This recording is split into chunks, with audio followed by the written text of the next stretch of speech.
Welcome everyone, my name's Amanda and today we're going to be taking a closer look at the bat wings of my bat amigurumi pattern.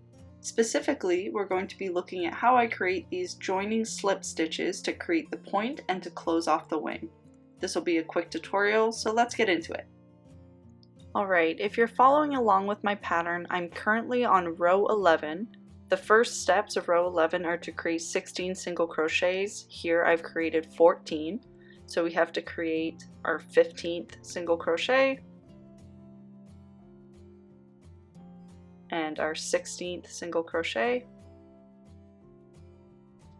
Now we have to turn our work and we're going to be working under the front loop of this next stitch and under both bars of the single crochet we just created. So here we're going under that front loop. It's a little difficult. There we are under the front loop.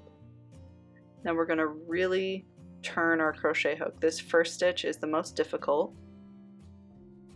We have to get right under the single crochet we just created. So here we go under that stitch.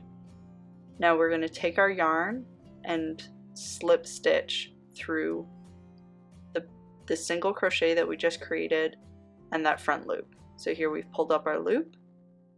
And now we pull through to finish off the single crochet. And that's what I've called a joining slip stitch. So the purpose of this is to create the point of the wing. So onto our next one, we go under the front loop, under both loops of the next single crochet or the second to last single crochet we made, pull under both loops, and finish it off by just pulling through as a single crochet. We're going to repeat this across, so this row creates 6 joining slip stitches. So here's our third one, fourth one under the front loop, under both loops of the single crochet, and pull through. Onto our next one, this is our fifth one, so we go under the front loop, under both loops of the single crochet, pull through, and pull through, and moving on to our last stitch here, it's our sixth one. We're going under the front loop, under both loops of the single crochet, yarning over, pulling through, and pull through.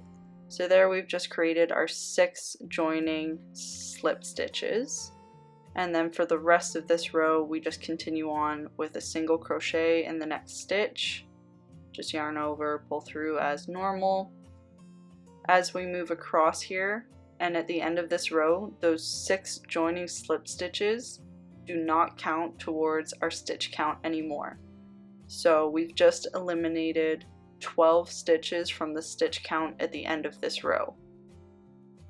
Here's a better look at what that looks like. I'm going to keep going and show you the finished wing. Alright, here we are with the completed wing. As you can see, here are the 6 joining slip stitches that we created. This is what it should look like along the back of those 6 stitches. Here's a better view of what it looks like on the top. And I've also completed the same joining slip stitches across the top row here to seal and close off the wing. Here's what it looks like along the back of those stitches in the final row. Once you've completed your joining slip stitches, you should have a long tail of yarn that you cut off. The slip stitches help work the yarn all the way back to the corner point of the wing, so it's easier for you to sew the wings onto the body. And here's a final look at what the finished wing looks like from both sides. And there we have it. Thanks so much for watching this video, everyone. If you enjoyed it, please leave a like and a comment down below. Subscribe so you don't miss out on any of my new content, and we'll see you in the next one.